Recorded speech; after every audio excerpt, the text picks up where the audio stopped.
I moved into a small, top-floor apartment in an old building. Cheap rent, quiet building, perfect for me, or so I thought. The first week was uneventful. Then, one night, I was lying in bed when I heard a whisper. "Don't turn around." I froze, nothing else happened.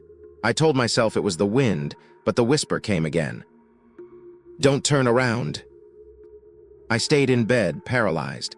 Then I heard something scrape across the living room floor, soft, slow, deliberate. I convinced myself I should check. I grabbed a baseball bat and slowly crept toward the living room. Halfway there, the whisper returned. "Go back." I froze, the scraping stopped, silence. Gathering my courage, I peeked around the corner. The living room was empty. The chair had moved slightly, angled toward the kitchen. I didn't see anyone, but I felt watched. The next few nights were worse.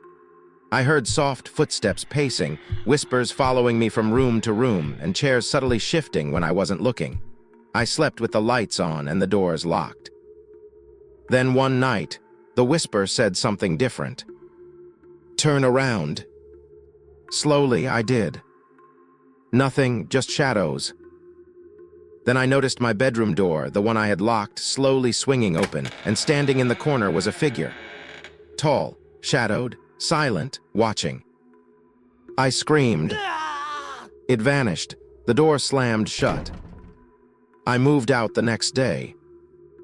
To this day, I don't know if it was a ghost, a neighbor, or just my mind. But sometimes, in quiet apartments, I still hear whispers. I love photography, always have. At a garage sale, I found an old film camera. The seller hesitated before taking my money.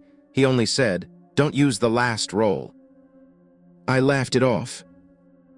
I started taking photos around town streets, parks, and empty alleys. When I developed the film, everything looked normal until the final images. After analyzing my pictures, every photo had a dark figure in the background. Far away at first, standing still, watching. Places it couldn't have been, on rooftops, across locked fences, in reflections that didn't make sense. I told myself it was coincidence. I kept looking. The next roll showed the figure closer, no longer blurry. I could see the outline of its head, its arms always facing me. In the last photo, the camera was pointed at my bedroom mirror. The figure stood directly behind me. Its hand was on my shoulder. I don't remember taking that picture.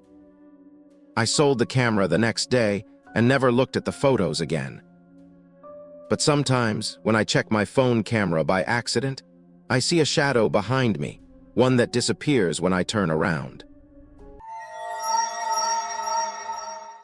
Mike lived on a quiet street. His friend Noah lived 3 houses away. One afternoon, Mike went to Noah's house to play games. The front door was open. The house was silent. Mike called Noah's name. No one answered. The next day, Noah did not come to school. His seat was empty. Teachers said Noah was sick. Mike knew that was not true. That night, Mike sat in his room. The lights in Noah's house were on. They had never been on that late before. Mike's phone buzzed. It was a voice message. The message was short. It said, "Mike, don't come here." Mike froze. The voice sounded like Noah, but it sounded tired and scared. The next night, another message arrived. This one said, "The house is not empty." Mike looked out his window. Noah's house was dark now. All the lights were off. On the third night, Mike heard a sound. A slow tapping. It came from outside. Mike looked out his window again. Someone was standing in front of Noah's house. The person did not move. Mike's phone buzzed again. A final message played.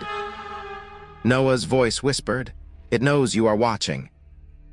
Suddenly, the person across the street lifted its head. It looked straight at Mike's window. The tapping stopped.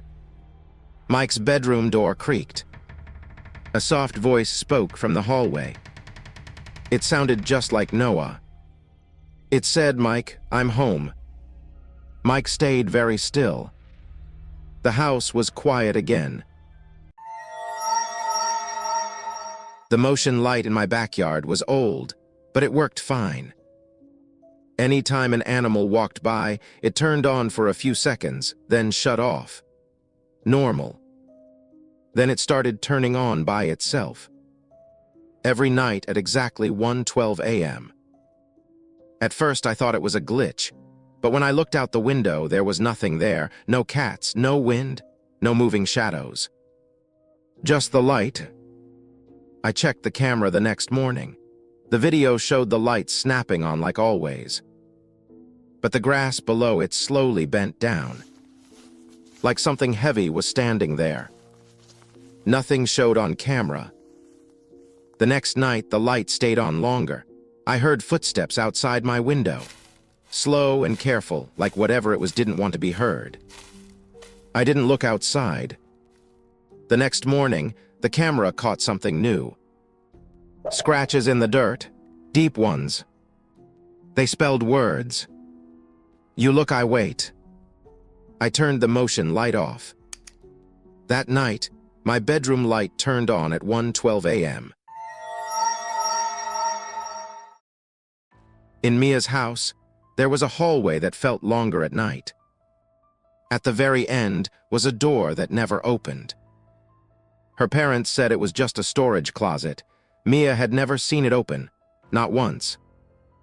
One night, Mia woke up to a soft knocking. Tap, tap, tap. It came from the end of the hall. She peeked out of her room. The hallway light flickered and the door was slightly open. That had never happened before. From inside the dark room, a voice whispered, "Mia, you forgot something."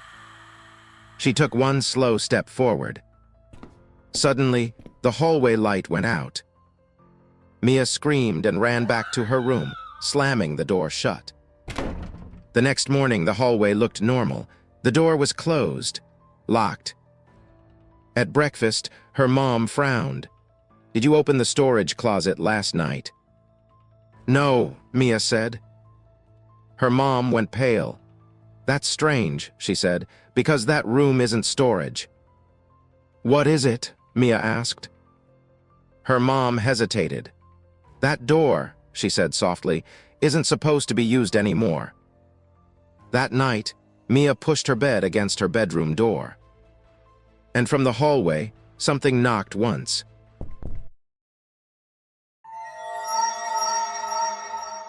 Every night, Noah brushed his teeth at exactly 9:30, same sink, same mirror, same routine. But one night, when Noah looked up, his reflection didn't copy him right away. Noah raised his hand. The reflection stayed still. His heart thumped. "Stop messing around," Noah whispered, even though he was alone. Slowly, the reflection smiled. Noah hadn't. He stepped back. The reflection stepped forward, pressing its hands against the glass from the inside. Its eyes looked tired and scared. "Don't turn off the light," the reflection mouthed silently. The bathroom bulb flickered. Noah ran to his room and slammed the door. He didn't sleep that night. The next morning, everything looked normal again. The mirror reflected him perfectly.